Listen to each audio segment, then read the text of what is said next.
કોંગ્રેસના દિગ્ગજ નેતા હિમાંશુ પટેલે જન્મદિવસની ગાંધીનગરમાં અનોખી ઉજવણી કરી તેમણે લોકો માટે ઉપયોગી થવાની નેમ લીધી। રાજ્યના લોકોની મદદ કરવા માટે હિમાંશુ સાંભળશે કેમ્પેઇન શરૂ કરવામાં આવ્યું, જેમાં રાજ્યની જનતાને જે કંઈ પણ સમસ્યા હોય તો હિમાંશુભાઈ પાસે લઈ જવામાં આવે તો તે સાંભળશે। આજથી નક્કી કર્યું છે કે કોઈનો પણ કંઈ પ્રશ્ન હશે તો અમે આખી ટીમ એક મોબાઈલ નંબર પણ અમે ડિક્લેર કરીએ છીએ।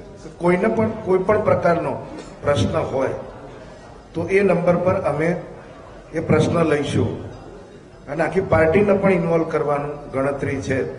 એવું આજે જે 2 દિવસથી આ સાંભળવાની વાત કરી તો મને સૌથી વધારે દુઃખ થાય કે હું એક પાટીદારનો દીકરો છું અને સૌથી વધારે વાત ને પ્રશ્નો એ પાટીદારો મને પૂછી